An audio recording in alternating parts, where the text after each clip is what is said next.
Eddie the Tattooed Realtor here. So before we get started with this video, be sure to like, subscribe, and comment below. I'd love to hear from you. I'd love to answer any questions you have. My information is always in the description, so feel free to call, text, or email. So before we get started, we're going to kind of lay the premise of what this video is about. It's been in my heart and my spirit for a little while now that I wanted to make this video, and it took me a little while to get around to it because I want to make sure that I do it in the right way. So this video is how to sell your home without a real estate agent or realtor or real estate professional.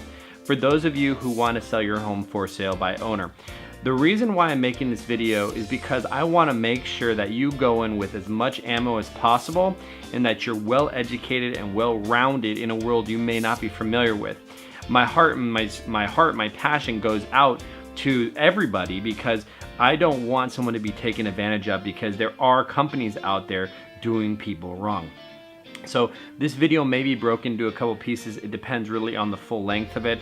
So you may see the shirt change or the video taping area change because I'm going to go through it piece by piece. So you want to sell your house without a real estate professional. Now I'm talking about things here in the state of Florida because that's where I'm located, Southeast Florida in particular, Broward County actually. And you know, depending on the state or the county or the city that you live in, things may be a little bit different, but I'm going to walk you through the process as thoroughly as I possibly can. Now, the first thing, so you want to sell your home by yourself. It's admirable, it is done, but statistically speaking, when a homeowner sells their home on their own, they usually get a certain percentage less. I believe it's about 12% less than what a real estate professional could have gotten them because of the mere fact that they're not really familiar with the world too much. I'm not saying that happens all the time, and my statistic may be, you know, off a point or two, but the point of that is you have to go into this fully educated, fully ready to conquer and battle this through, because it may not be as easy as it looks, okay? So you want to sell your property on your own. Well, there are many reasons why people decide to sell properties on their own without the real estate agent or real estate professional. In my past 7 years of being a real estate professional, I have come across a couple reasons. The first reason is because they want to save on the commission. Typically, in the state of Florida, 6% is the commission for a real estate transaction. 3% would go to the listing agent, 3% would go to the buyer's agent. They want to save money in terms of maybe some sort of the transaction fees, the different fees that a realtor could bring up. I myself, you know, don't have a lot of those junk fees or any of them really, because I don't like them. I think you should earn your money. So saving money could definitely be a reason. The second reason I found is that they've been burned before in the past by another real estate professional or someone who's calling themselves a real estate professional. They don't want to go through that headache. I understand that entirely. I can relate to that. I know what you're talking about, but I highly encourage that you maybe even just interview a couple people first before you do it on your own. But once again, this video is about selling it on your own without a real estate professional. And the third reason that I've seen people list homes on their own is because, you know, they think they possess all the skills that it takes to sell a property on their own.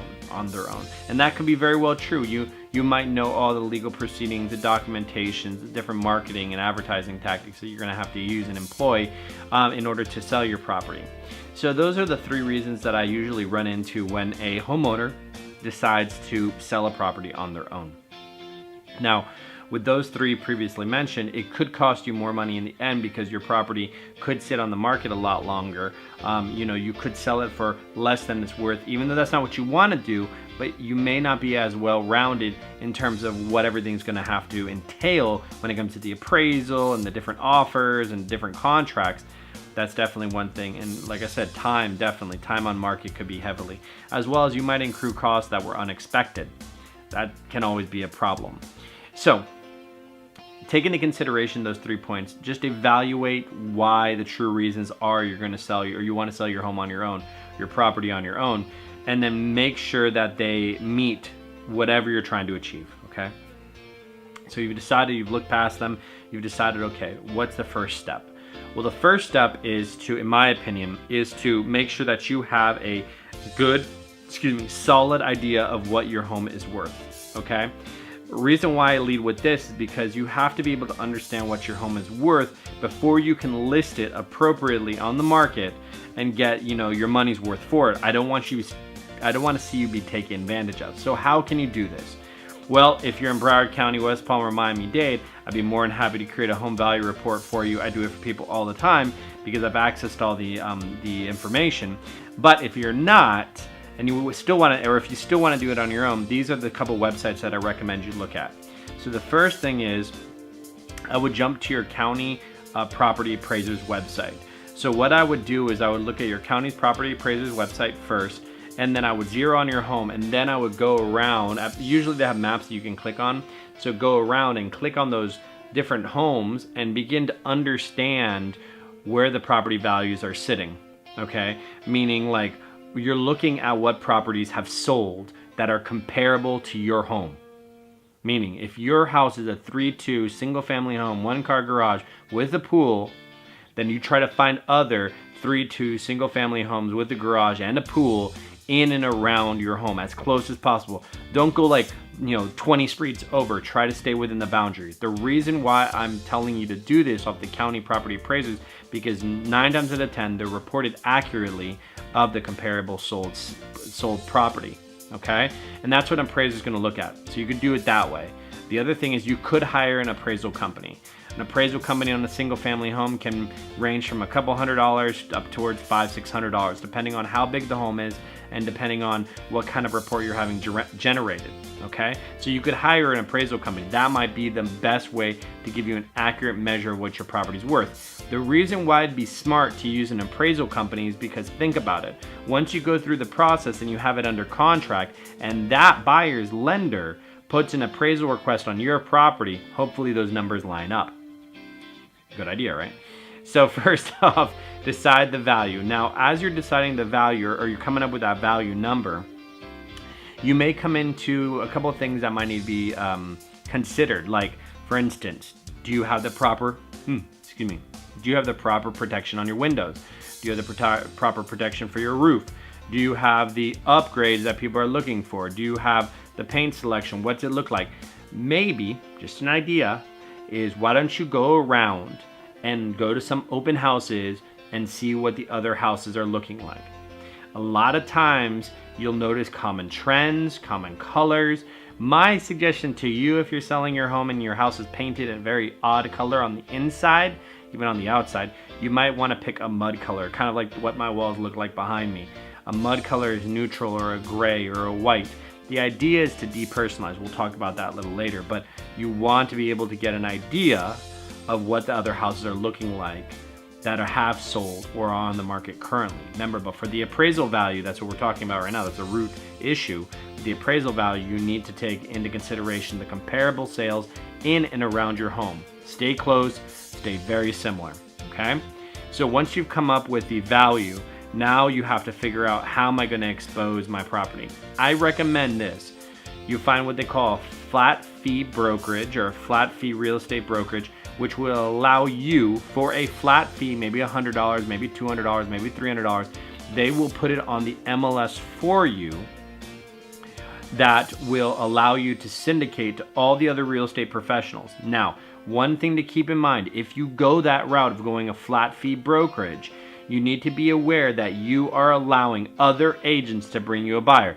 It will save you on the commission, but you'll still have to pay a commission, okay? So usually, like in Florida, it's going to be 3%, or 2.5%, or 2%, or 1%. Remember, usually it's 3.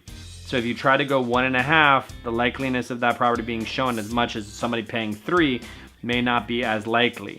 Even though you really can't steer people, it does happen that people, realtors, are going to want to go where they're going to get paid the most, as long as it, meets what their client's looking for.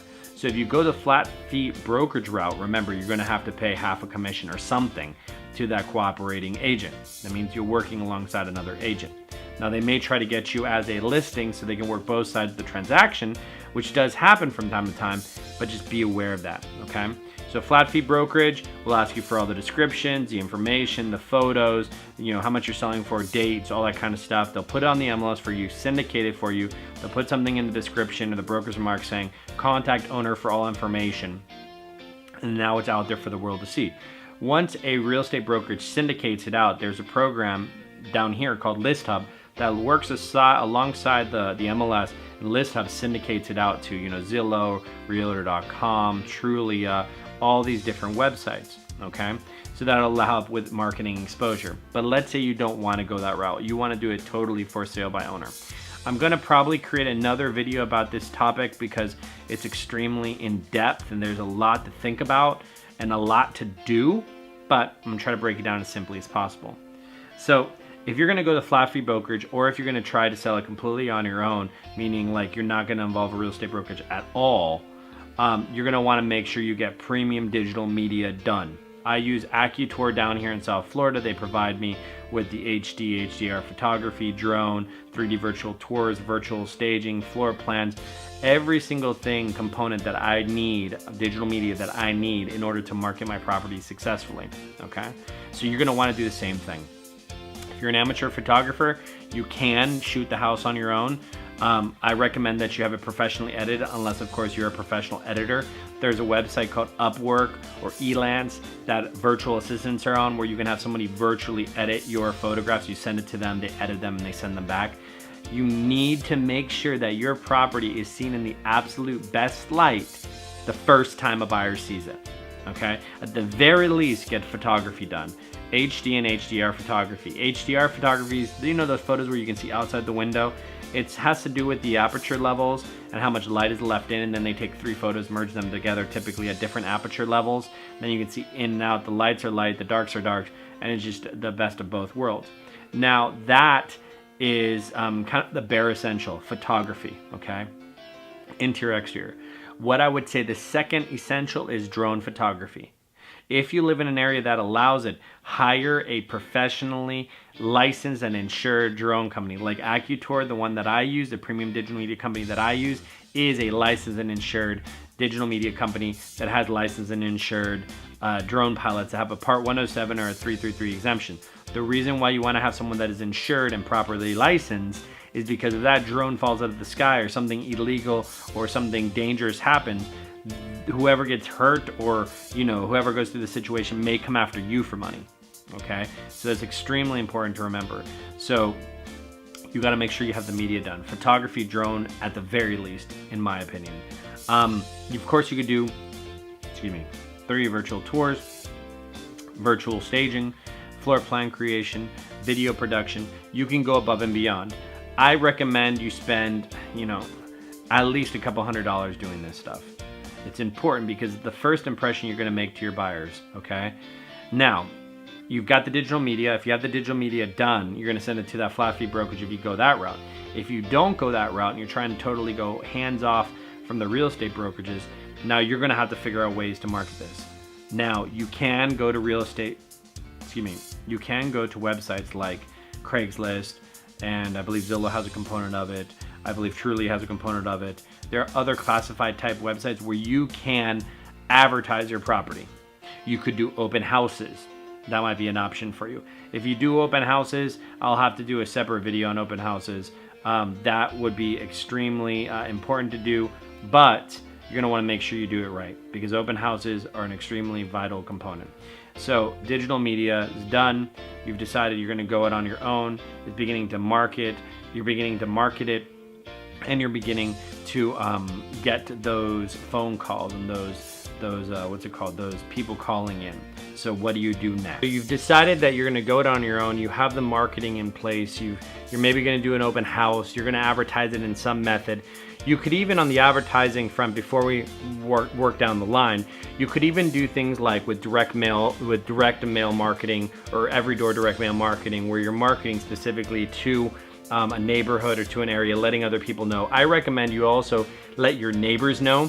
A lot of times you find with cities or with with houses that the neighbors will know somebody who knows somebody who knows somebody that wants to move there. So these are all different marketing tactics that you can use and employ. Now, me personally, I go a little bit over the top in terms of, having video production done of it, every door direct done of it, using Craigslist. You could use Facebook and Instagram advertising. You could use YouTube to your advantage, Facebook video to your advantage. It's endless. You really have to think outside the box. So jumping to the next place, you got the showings. Now, people are calling to show your property. This is what I recommend you do if you're selling it on your own, okay? I recommend that you have a log, like a piece of paper, literally, writing down the names, phone number, and email of every single person that comes into your home. The reason why is because you're gonna want that to follow up with later on, okay? Now, a lot of people don't think about this, but it's important to record data, all right? Especially, be careful when showing your house to potential home buyers because you never know who you're showing your house to. Try to keep an eye on them as best as possible, but of course, prepare your home before the showing. So you have your first showing coming up, you've marketed correctly, you've gotten the appraisal done, you've gotten the digital media created, so you got your first showing coming up. Now what? Well, before you had the photos done, I apologize, I should have mentioned this, you need to make sure the house is ready to be photographed and ready to be shown to that first open house buyer, okay? What I mean by ready is you need to depersonalize, declutter, and open up the space, make it as bright as possible. Depersonalizing will allow the buyers to visualize themselves in the space. Decluttering will allow the space to look bigger and fuller, and making it as bright as possible. People like that bright and sunny feel, at least down here in South Florida. So once you've done these things and you have your first buyer coming, I recommend that you prepare the home. If you have pets, be sure to put them away or have someone take them on a walk. People have funny feelings about pets. I love them, but not everybody does. Be sensitive to the smells as well. Maybe have a friend or a family member who hasn't come to your house recently and kind of do a smell test. But sometimes we go nose deaf, I know I do, and you want to make sure that the smell is where it needs to be at. Maybe you'll even bake a batch of cookies or brew some fresh coffee. Don't go crazy with the smells, because when people come into a house and they smell stuff, they think that you're trying to hide something. And I know you're not, but that's what they could think. So you got your house prepared, you got the buyer coming in, you have them fill out your log, your name, phone number, and email so you can follow up with them later. They come in. Now, what do you do in the actual showing of the property?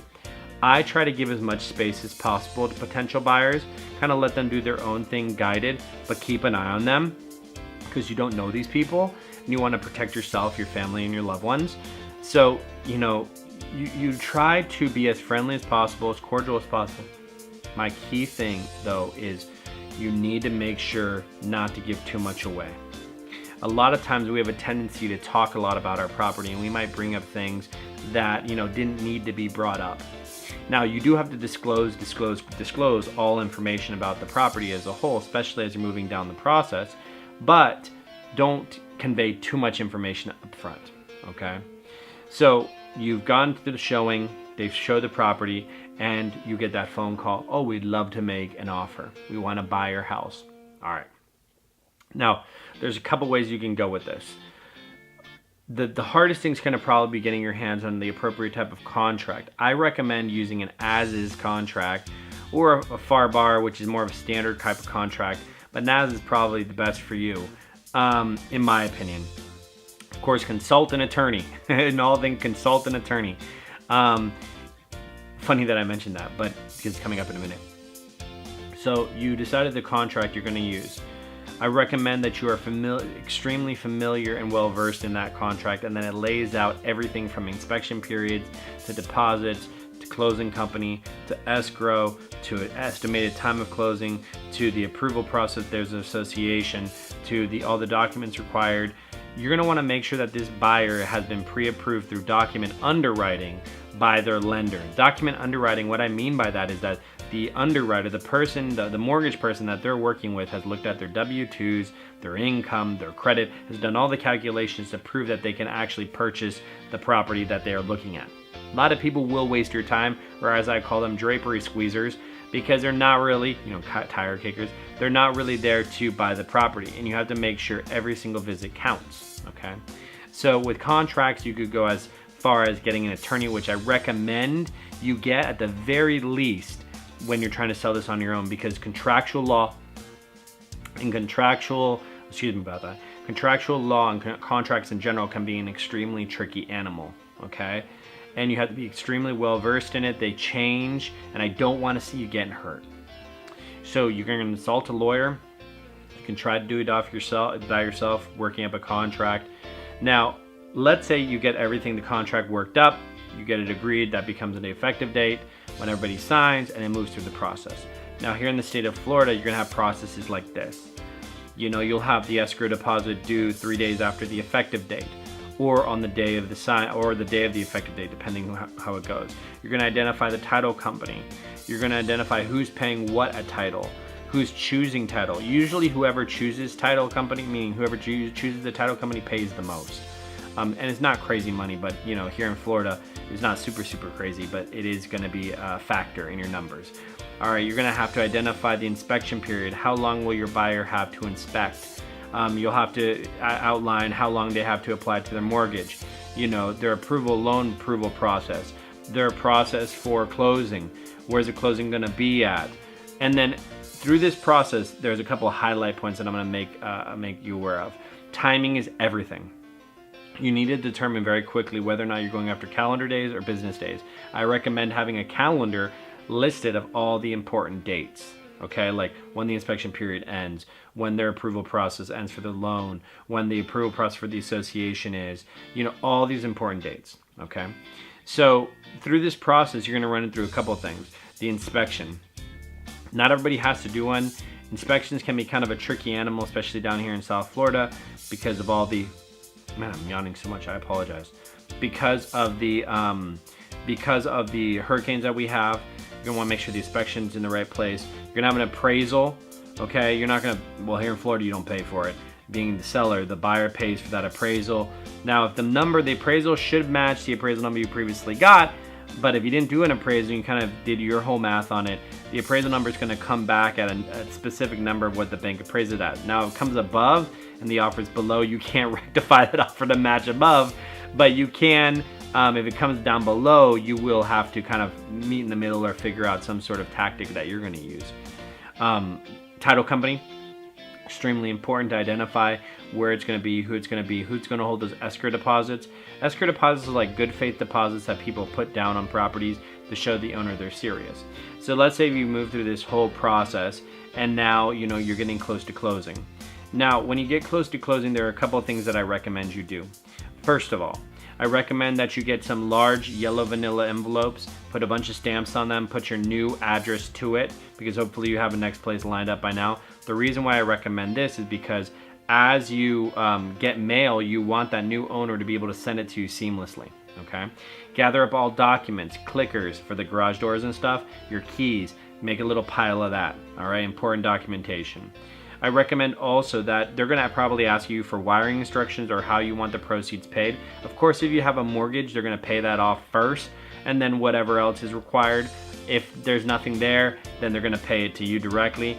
If it's a wire transfer, I recommend that you do not give that wiring instructions via the email or via phone. I recommend, honestly, go there in person and give them the wiring instructions of where this money is going, just because I don't want to see you get hurt with all this wire fraud stuff that's happening these days, okay?